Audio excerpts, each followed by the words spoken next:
उन्हें लैंड की भी कह रहे थे, लैंड मैंने बोली कि मैं नहीं जाती, मेरा काम रह रहा है, अभी अधूरा हमारे साथ आ नहीं दिया लड़का। एक हस्बैंड वाइफ के साथ रहता है, रात को क्या हस्बैंड को ये नहीं पता मेरी वाइफ रात को क्या कर रही है। लड़की का फोन आता है 12 बजे कि एक बार ना जल्दी आ जाओ घर में, किसी को मत बताना आपके भाई ने फांसी लगा ली है। आज लिव इन रिलेशनशिप का जो एक ढोंग चल रहा है, ये ढोंग कहीं ना कहीं एक जान लेने का, एक वसूली का माध्यम बन गया है। आप सर वीडियो बना रहे हैं, किस यहाँ पे बना रहे हैं सर आप? 4 महीने से हम चक्कर काट रहे हैं, पैसे का ही तो खेल है, गरीब आदमी की सुनवाई नहीं है। अगर मेरे पास गाड़ी हो छोड़ने की चैन मेरे घर में पड़ी हो गई हो, बांस के पकड़ के ले आऊंगे। ये थाना है, बकरी घर है ये। दिल्ली पुलिस अभी तक कान में रुई डालकर सोई हुई है। न्यूड फोटो लड़की जो लड़की है उसके जिस आदमी से संबंध थे, वो न्यूड फोटो जो है ये लड़के को भेजता, जो इनका भाई था उसके पास ये फोटो भेजता है।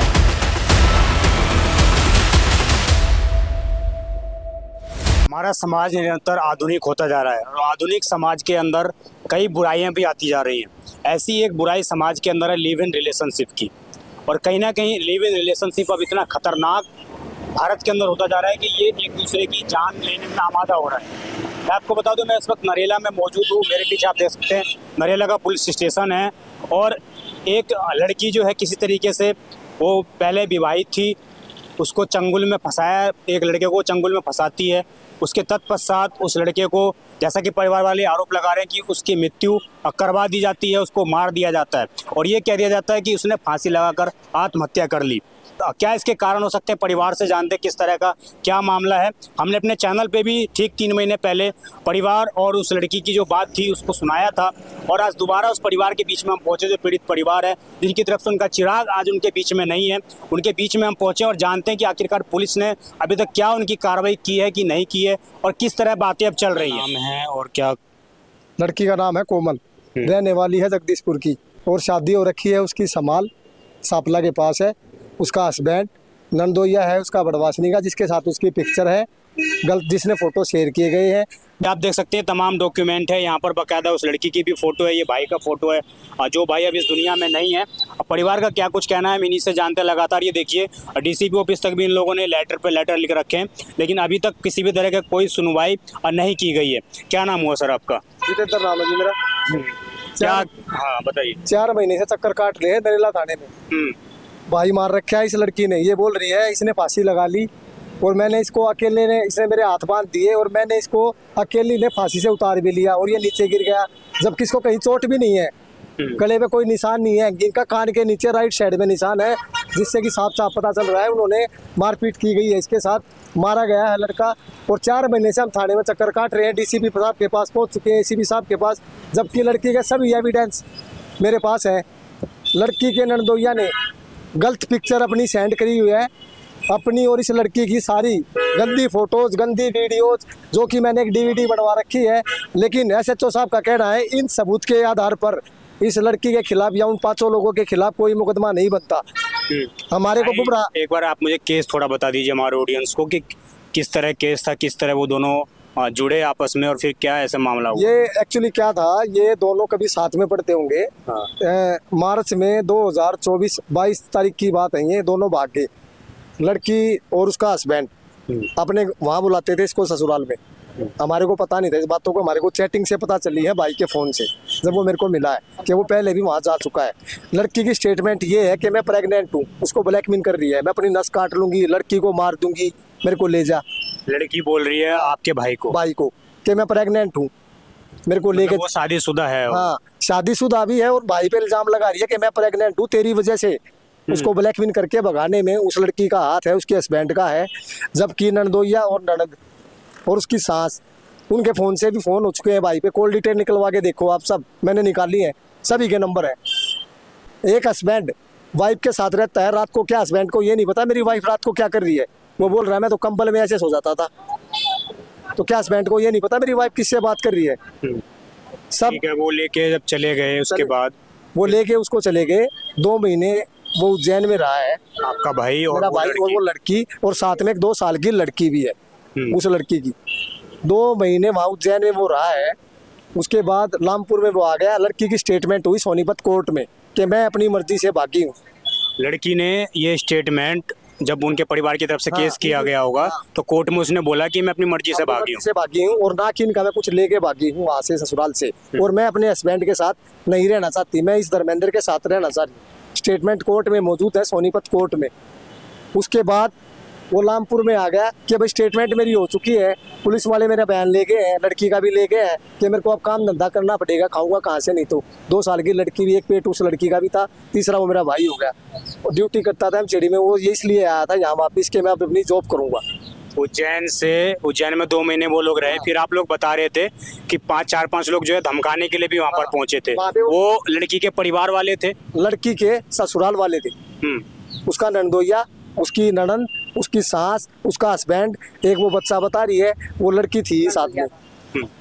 5-6 लोग थे। उज्जैन में गए थे धमकाने। उज्जैन में गए हैं 16/6/2024 को। मेरे पास भाई का फोन आया कि ये मेरे पास रूम पे आए हुए हैं, जबकि मैंने रात को वहाँ 2 बजे पुलिस भेजी है उन्होंने, लेकिन उसको थाने तक नहीं जाने दिया। थाने में उन्होंने स्टेटमेंट नहीं देने दी। मेरा भाई का फोन आया, रो रहा था फोन पे कि मेरे साथ बहुत बड़ा धोखा हुआ है, एक बार मैं मम्मी से मिलना चाह रहा हूँ, एक बार मैं मम्मी से मिलना चाह रहा हूँ।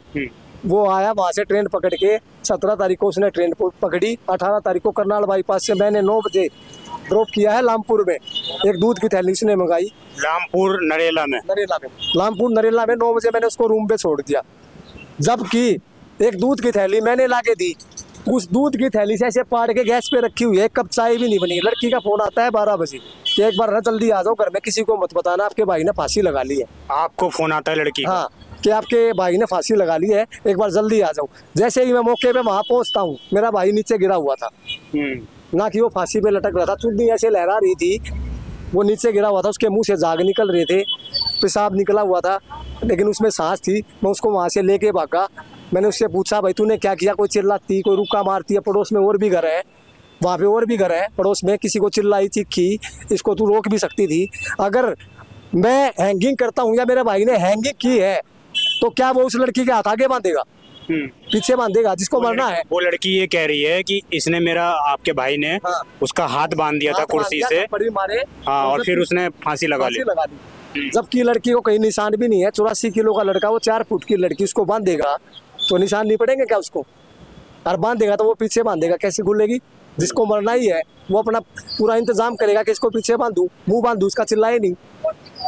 सोचने वाली ऐसा कुछ नहीं था। वो नीचे गिरा हुआ था, लड़की बोल रही है इसके पैर जमीन में थे, 3 गांठ इसने फांसी में लगा दी है। पहले ही वो मीडिया को बयान दे चुकी है, स्टेटमेंट दे रही है, और ये भी बोल रही है मेरे ससुराल वालों ने इसको प्रेशराइज किया है कि तू इसको छोड़ दे, इस लड़की को छोड़ दे। इसके पास मेरे गंदे फोटो शेयर किए गए हैं, और उस गंदे फोटो किसने शेयर किए हैं आपके भाई के पास? परवीन बड़वासनिया, कोमल का नंदोइया, उन्हीं के ससुराल वालों ने, सभी दोनों के साथ के गंदे, दोनों के रिलेशन है। सभी फोन, सभी मेरे भाई के फोन में एविडेंस है, मैंने डीवीडी भी बनवा रखी, जो कि मैंने एसीपी साहब को भी दे दी है, और इसमें मैंने बकायदा सभी दरखास्तों में लगा भी रखे हैं फोटो। जबकि कोर्ट में ये मुकदमा जाता है तो मैं सभी एविडेंस मजिस्ट्रेट साहब को दिखाऊंगा। अभी डीसीपी साहब के पास गए, एसीपी के साहब के पास गए, वहाँ की तरफ से कॉल आया इनके पास? डीसीपी साहब ने कॉल की थी कि भाई एक लड़का और एक लड़की अंदर है, तो फांसी कहाँ से आ गई? 2 घंटे तुमने मौके पे जाके वहाँ फोटो उतारे, इन्होंने साफ इनकार कर दिया। राकेश आईओ था यहाँ पे कि नहीं सर नहीं उतारी। बोला फिर क्या किया तूने? मेरे को 2 घंटे के अंदर अंदर रिपोर्ट चाहिए इसकी। इन्होंने क्या किया, पोस्टमार्टम की रिपोर्ट लाके मेरे हाथ में थमा दी अकेले।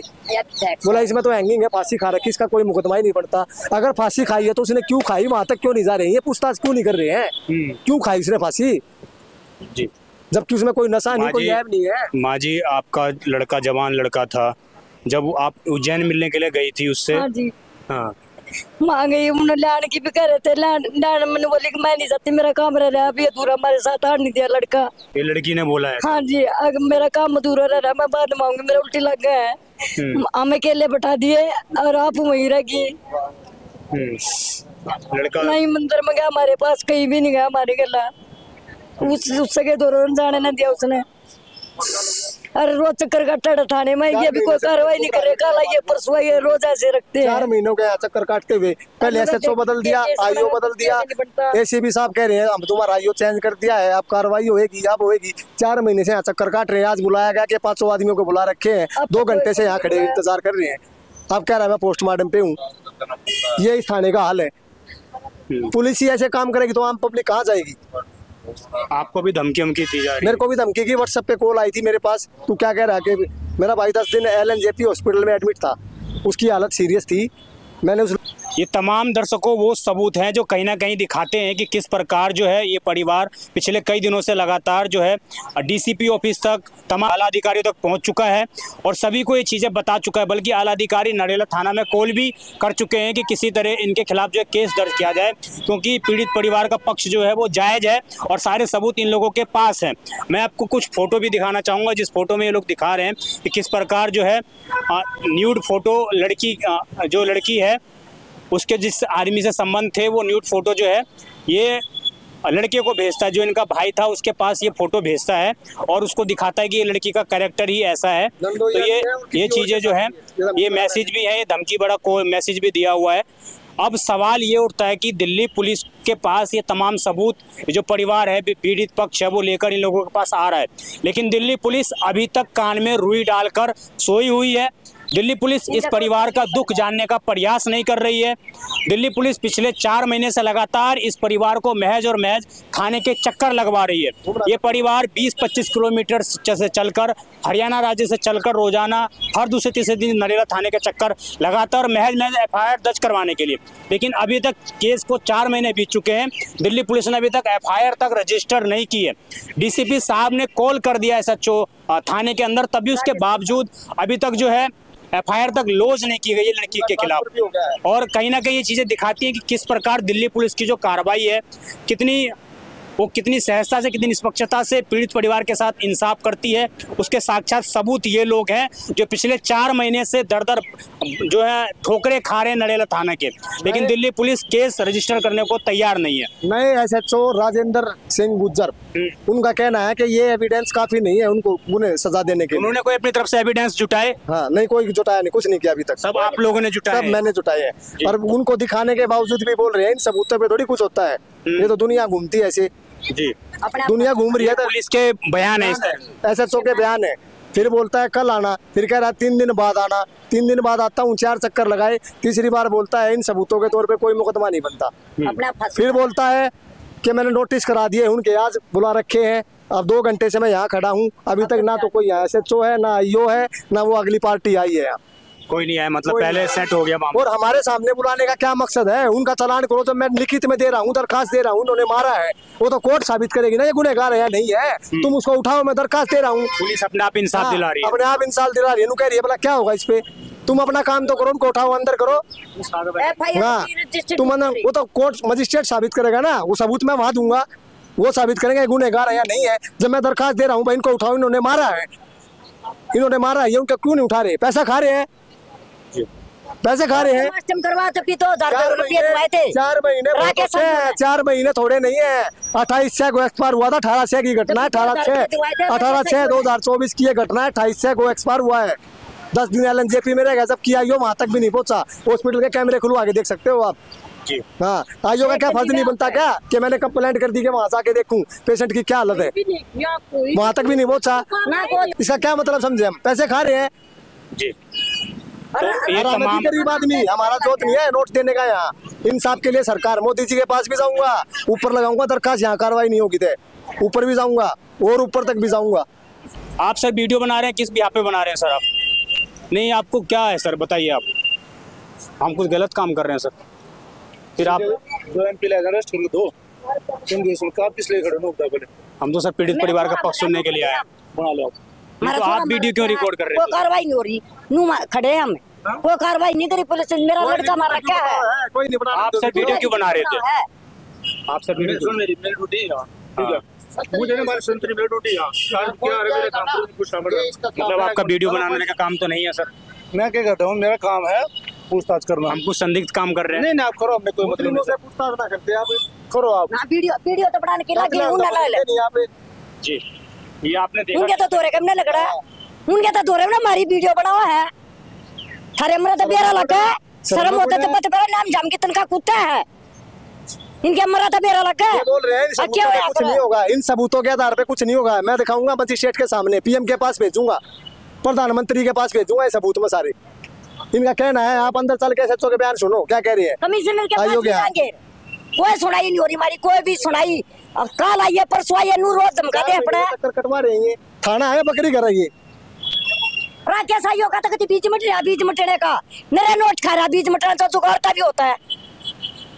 राकेश ये पैसे का ही तो खेल है, पैसे का खेल है। 4 महीने से चक्कर खा रहे हैं बहुत। 4 महीने से हम चक्कर काट रहे हैं, पैसे का ही तो खेल है। गरीब आदमी की सुनवाई नहीं है। अगर मेरे पास गाड़ी हो, छोड़ने की चैन मेरे घर में पड़ी हो, गड्डी हो, बांस के पकड़ के ले आऊंगे ये। अन्ना में मारू किसी का 1 मिनट में नहीं पकड़ लेके, ये नहीं पकड़ा था। अपने आप इंसाफ करे हैं। 2000 रुपया दे दिया, 2000 रुपया मांग ले राकेश आइयो ने। पोस्टमार्टम करवा के 2000 रुपया मांगे थे मेरे लड़के पे। अब 2000 रुपया दे दे मेरा फुप्पा ने, मैं 2000 मांग ले पोस्टमार्टम के कमीने ने। इतनी शर्म बाजरी इनकी तनख्वाह में गुजारा नहीं होता। इन्हें 2 नंबर की कमाई चाहिए है ना, 2 नंबर की कमाई चाहिए इन्हें। 4 महीने तक धक्के खा रहे हैं, इनके मरे तो बेरा लगा है। अपने आप फैसला करो। क्या इसमें बेरा नहीं लगता? क्या डीसीपी ने ना बेरा, एसीपी भी चुपचाप बैठ जा पड़ा। हो रही है कार्रवाई, हो रही है कार्रवाई। ऊपर मैं कहूँगा एक बार दिखाएं, ऊपर उधर वो देखिए नरेला थाना है ये, और नरेला थाना के बाहर की ये तस्वीरें हैं। ये नरेला थाना की बाहर की तस्वीरें हैं। किस प्रकार हम लोग जो है यहाँ पर रिकॉर्डिंग कर रहे थे, तो हम लोगों को जो है दिल्ली पुलिस का एक कांस्टेबल आकर हम लोगों की वीडियोग्राफी कर रहा है। मैं उनसे पूछना चाहूँगा कि हम लोग कोई गलत काम कर रहे थे यहाँ पर कि उनकी तरफ से वीडियोग्राफी की गई? पिछले 4 महीने से लगातार इन लोगों को सिर्फ और सिर्फ थाने के चक्कर लगाए जा रहे हैं, और कहीं ना कहीं ये दिखाता है कि किस प्रकार आज लिव इन रिलेशनशिप का जो एक ढोंग चल रहा है, ये ढोंग कहीं ना कहीं एक जान लेने का, एक वसूली का माध्यम बन गया है। पीड़ित परिवार है और लगातार ये लोग जो है कहीं ना कहीं ये लगा रहे हैं आरोप कि किस तरीके से दिल्ली पुलिस की जो कार्रवाई है वो संदिग्ध है। पीड़ित परिवार अपने भाई को इंसाफ दिलाने के लिए, अपने लड़के को इंसाफ दिलाने के लिए पिछले 4 महीने से लगातार नरेला थाने के चक्कर लगा रहा है, लेकिन यहाँ के आला अधिकारी, यहाँ के आयोग अधिकारी वो सुनने को राजी नहीं है। ये लोग भ्रष्टाचार का भी आरोप लगा रहे हैं। ये साफ तौर से चीज़ें दिखाता है कि किस प्रकार दिल्ली पुलिस की कार्यशैली कितनी संदिग्ध हो चुकी है, और कहीं ना कहीं परिवार के जो आरोप हैं ये निश्चित रूप से दिखाता है कि रिश्तों को एक अब व्यापार समझ लिया गया है। रिश्तों को महज और महज व्यापार समझकर लोगों की जिंदगियों के साथ खेला जा रहा है। मैं इस वक्त नरेला थाना के बाहर मौजूद था। मैं विजय ठाकुर, आप देखते दिल्ली क्राइम मोर्चा। धन्यवाद।